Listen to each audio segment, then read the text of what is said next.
Welcome to the Workflow Podcast. If you enjoy this show, please like, share, and or subscribe. And now, on with the show.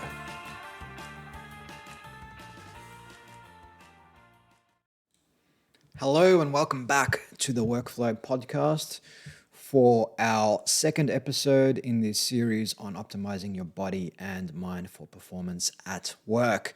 So in the previous episode, we looked at the absolute foundation to optimizing your physiology, which was sleep. And today we're going to delve into the world of nutrition, and in particular, what you should eat to stay focused for longer. So let's get right into it. You're probably no stranger to this idea of going out to lunch and perhaps ordering a burger, some fries, maybe a Coke or a beer even. And then after an hour, maybe two, if it's one of those long, boozier lunches, you head back to the office or to your home office and sit down. And ultimately, your body is present, but your mind is somewhere else. It may as well be in Disneyland because you are getting no work done that afternoon. You're feeling lethargic, you're feeling flat. You could just lie down on a couch and go to sleep. And this has to do with the fact that that burger, those chips, that beer, what we're talking about here is simple carbohydrates or high GI carbohydrates. Now, we want to differentiate high GI or simple carbs from low GI or complex carbohydrates. Now, simple carbohydrates will give us a short burst of energy, fast release energy, but we will then find ourselves crashing shortly thereafter, whereas complex carbohydrates will give us a slower release source, or they are a slower source. Rather, they are a source of slower release energy. There we go, third time lucky. That will keep you focused for longer. Now, when it comes to the typical diet in the West, or in the United States at least, a study published by the Journal of the American Medical Association back in 2019 actually found that the typical American diet, 42% of it is made up of carbohydrates, or rather simple, low-quality carbohydrates, which perhaps should come as no surprise. Now, this particular study looked at low-quality simple carbohydrates and defined it as grains, fruit juice, potatoes, and added sugar products. So I've already hinted at complex carbs and why we should be replacing our simple carbs with complex carbs for sustained focus at work. So what are those complex carbohydrates? Well, anything brown. So you think of a lot of traditional white foods like white bread, white pasta, white rice. All of these foods are simple carbs. They're low-quality carbohydrates that will result in us crashing.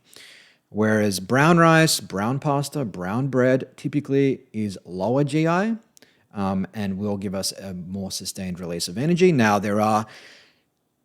it is a spectrum. So while some foods might be low GI, others high GI, there are foods that are, moderate or mid GI even. And, you can do a quick Google search to see what the GI index is for the food that you're particularly interested in, and to see whether or not perhaps you're consuming too much of a food that is high GI or even mid GI, and you want to move towards those lower GI products.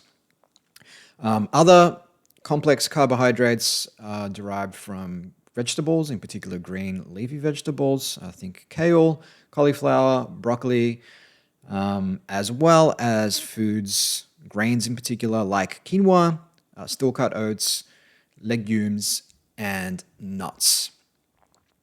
Now, if you're on the YouTube, you can see a chart on the screen right now, which looks at the difference between blood glucose levels when we're consuming high GI carbs and when we're consuming low GI carbs. And for those of you on audio, essentially what we're seeing is that the release or the consumption of high GI carbs results in a massive blood glucose spike almost immediately after consuming it, followed by an almost immediate crash, which occurs about 45 minutes to an hour after consuming that food. Whereas the consumption of low GI carbs, initially there is no significant spike. There is a small spike, but it's about half of what you find with the high GI carbs, followed by a slow, sustained release of energy. More than 2 hours after consumption, you've still got energy, you're still focused, you have not crashed. Now, if you're thinking to this and saying, well, Steve, you sound like a food Nazi and I don't want to listen to you. I like my donuts, I like my pasta, I like my pizza. Don't we all? Every now and then I treat myself to a strawberry donut from a cafe around the corner and I absolutely love it and I have no regrets. But there are certain things you can do. So every now and then we have to head out for a lunch with our colleagues, and sometimes we do opt for the fries and the burgers and the pizzas and the pastas and everything else. Now, there are things you can do to decrease the glucose response after eating so that you don't crash.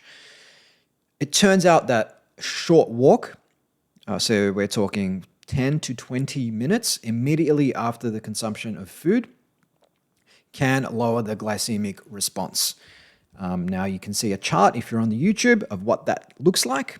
This was from a article published in 2016, which basically advised people to walk after meals to lower their glycemic index. And in particular, this study was it looked at people with type 2 diabetes.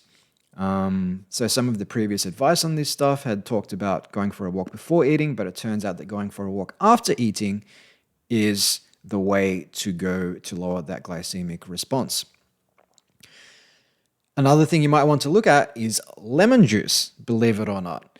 So a 2021 study, so a very fresh study from the European Journal of Nutrition, found that lemon juice, so sprinkling or dousing your carby foods in lemon juice, can decrease the blood glucose response. In this particular study, they applied the lemon juice to bread, and the blood glucose concentration, the mean blood glucose concentration decreased by 30% as a result of that lemon juice. The study also looked at tea and found that tea didn't really have the same effect as lemon juice, neither did water.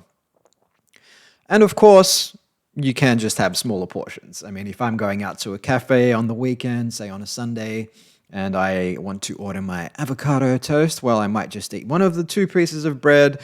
If I order a burger, sometimes I'll just take the top off and turn it into a convertible and basically cut half the carbs or half the simple carbs out of that.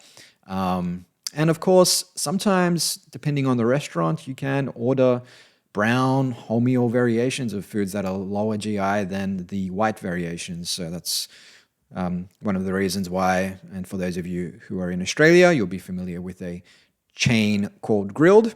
It's one of the reasons why I head there if I'm keen on a burger, because I can get a wholemeal bun as opposed to a brioche, a sugary brioche bun, which seems to be the go with most burger joints these days.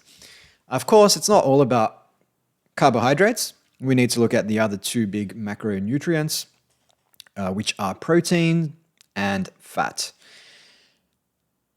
Now, fat has traditionally received a bad rap, perhaps because we associate the name with being overweight, but there are other reasons for it, which I'll get to shortly. But good fats, which can include monounsaturated fats and certain saturated fats, believe it or not, is something you can find in olive oil, avocados, nuts, cheese, whole eggs, fatty fish, Think salmon, trout, mackerel, sardines, chia seeds, coconut oil, full-fat yogurt, a whole bunch of places you can get this stuff. And of course, fats can be a source of slow-release energy. Those of you who are familiar with, say, fasting or ketogenic diets know that if we are low on carbohydrates, our body will use our fat stores as energy, which can make us more focused. And of course, I'm going to talk about fasting in a separate episode. I'm not sure if I'll have a separate episode on the ketogenic diet, but we'll definitely talk about fasting and the benefits of using fat for energy. So aside from fat, we want to get some clean proteins. Of course, protein serves a number of functions in the body, but those proteins can extend to foods like fish, cage-free eggs, free-range chicken, grass-fed beef, cottage cheese, and so on. And for the vegetarians and vegans listening to this, I will, don't worry, I haven't forgotten about you. So is there an optimal ratio of macronutrients? Like what percentage of your caloric intake should come from fat, from carbohydrates, from protein? Now, traditionally, a lot of the literature used to say things like 40% from carbs, 30% protein, 30% fat. But this is really silly because every body is different. Your goals are going to be different. Your energy requirements are going to be different. Like if I am cycling 100 kilometers a day, then I'm probably going to need more carbohydrates potentially, or at least a lot more calories from fat than I would if I wasn't doing that, if I was mostly sedentary. So it really depends on the individual. And with all of this stuff, one, experiment, see what works for you, and two, speak to a physician or a doctor who is qualified to talk about nutrition, which is definitely not the case with every general practitioner out there. So find someone who knows what they're talking about when it comes to this stuff and can tailor something for you. Now, me personally, I like to derive about 30% of my calories from carbs, about 30% from protein, and 40% from fats. I did mention the ketogenic diet briefly a second ago. People on those diets tend to derive about 70% of their calories from fat, about 20%, 25% from protein, and 5% from carbs. So carbohydrates aren't absolutely necessary. It really depends on the nature of your work and how active or inactive you are. Worth remembering that if you are looking to calculate your caloric intake and what your ratio is or what your current ratio is, 1 gram of carbohydrates and 1 gram of protein are both worth 4 calories, whereas 1 gram of fat is worth 9 calories. So if you're listening to this and you're hearing eggs and meat and chicken and fish, but you're vegan, well, what can you do about it? Well, of course, you can derive protein from products like nuts, lentils, and yogurt, for example. But the challenge with that is you need to eat 600 grams of lentils to get the equivalent amount of protein that you would from, say, one chicken breast. So one chicken breast has about 50 grams of protein with no carbohydrates and on average maybe 5 grams of fat, whereas 600 grams of lentils, over half a kilo of lentils, will get you that 50 grams of protein, but it will come with not 0 grams of carbohydrates, but 120 grams of carbohydrates, which is basically like 10 slices of white bread. So if you're not feeling your best, if you want to optimize your protein levels, well, then you should probably look at supplementing with some plant-based protein supplements. I'll have some links in the show notes for you, but it's definitely something you should do if you're not already doing it. I know a number of vegans and vegetarians in my circle who do supplement not only with plant-based protein products, but plant-based collagen products, and things of that persuasion. Iron, for example, is another supplement that's big in the vegan and vegetarian communities, because certain things that you're not deriving from meat, from fish, you want to be at least supplementing with plant-based variations, which are in line with your with your life choices. So definitely look into those. So I did mention that saturated fat can be good for you, and if you've not been following the literature over the last few years, that may come as a surprise because if you're anything like me, you grew up being told that fat was bad for you. But back in 2015, the US Department of Health actually updated their dietary guidelines and removed its daily recommended consumption limit for cholesterol. In fact, Weight Watchers put eggs on its list of 0 point foods, which basically means foods that you can eat without having to count them, shortly after the dietary guidelines were updated. A separate study published in May of 2016 in the American Journal of Clinical Nutrition actually found that if you eat a dozen eggs a week, well, if you have type 2 diabetes rather, and you eat a dozen eggs a week, which is almost 2 eggs a day, and you do that for 3 months, it doesn't increase your cardiovascular risk. And this is for people with type 2 diabetes, let alone healthy people. So why has fat been villainized for so long? Well, like a lot of things, it comes back to money. The Journal of the American Medical Association actually published a report on this recently, which looked at some of the studies that were published back in the 1960s. Now, these studies were essentially influenced by the American big food lobby. It's alleged, or at least it seems to be found, that these scientists were paid by big food to downplay the link between sugar and coronary heart disease and instead point the finger at fat. Now, the reason for this is because it's so much cheaper to make carby, sugary products that taste good, label them as fat-free and healthy, and get really rich off it. And so for decades, we've had shoppers going out to the local grocery store, buying foods for themselves and their families that were labeled fat-free but were full of sugar and refined carbohydrates and simple carbohydrates, thinking they were making good economic choices and health choices for their families, but they weren't. And of course, now in the United States, in Australia, we have health epidemics where in some cases, upwards of 50% of people are actually obese. So fat is generally not bad for you. Of course, like all things, we need to practice moderation. We need to essentially try eating different amounts and see what works for us. We need to get our blood measured regularly and see how our key markers are looking and whether or not we need to take any corrective action. But it is definitely worth noting that a lot of the villainization of fat goes back to the 1960s and, the exchange of favors, if you will, between big food and a select group of scientists. Now, this also goes back to a lot of the stuff that I talk about when it comes to studies. Studies are only as good as the body of evidence. A single study, 2 studies, 3 studies sometimes isn't enough because studies can fall victim to cherry picking, but in this case, as we've seen, they can also fall victim to sponsors.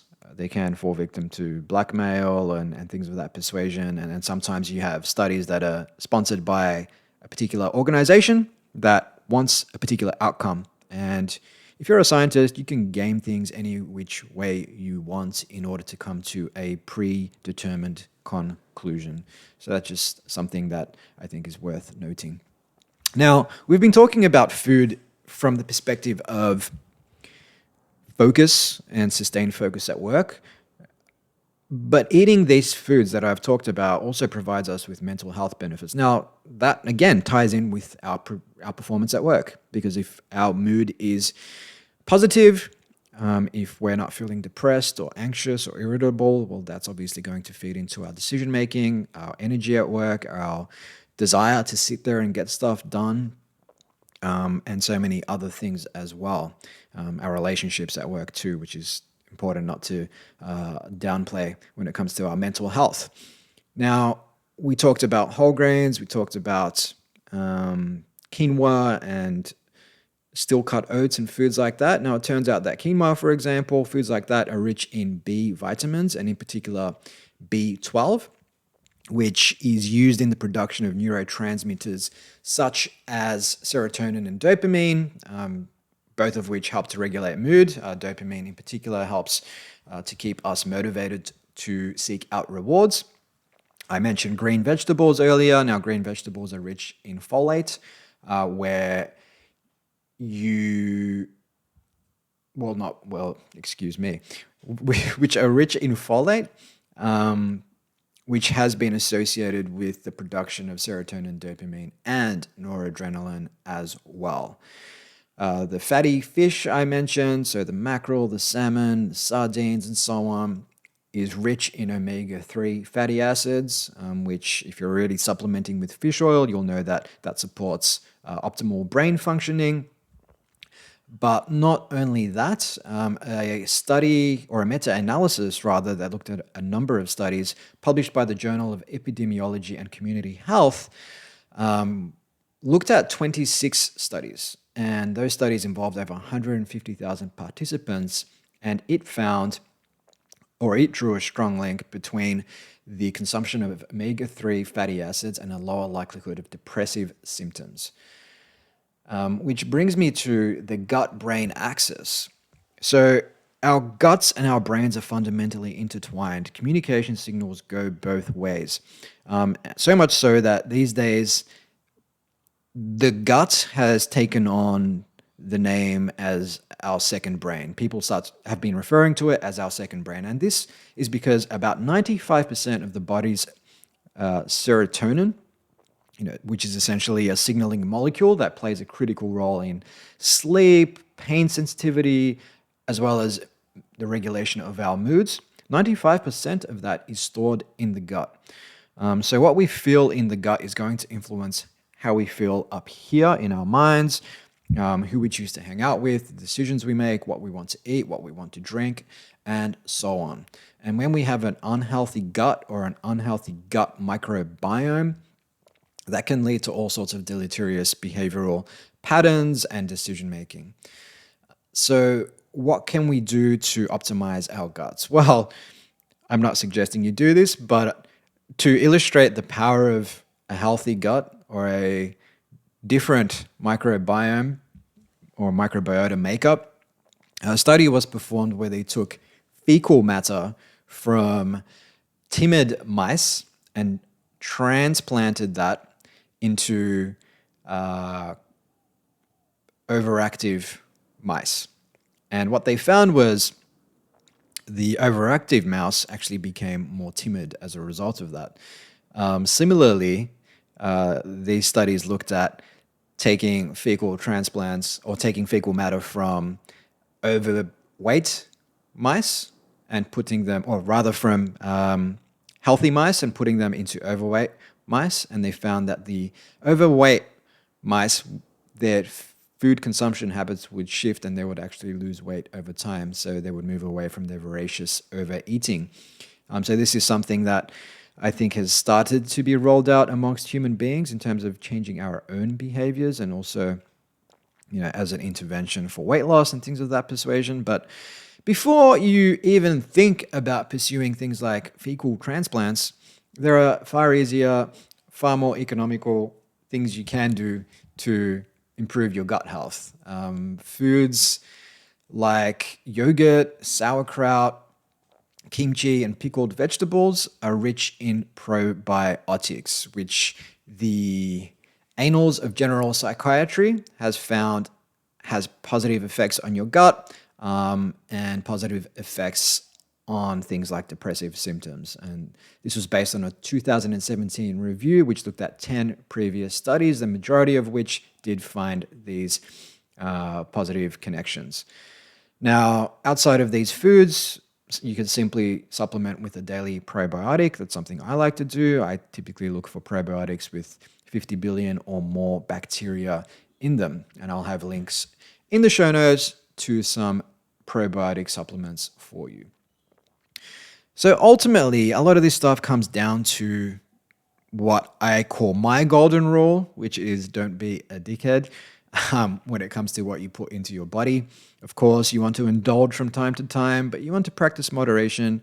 Eat good food, not too much, mostly plants, good meats if you're not a vegan or vegetarian, and stay away from refined and processed carbohydrates as much as you can. Although if you want to occasionally dabble with a bowl of Cocoa Pops, well, that's completely fine. Just don't eat it every day.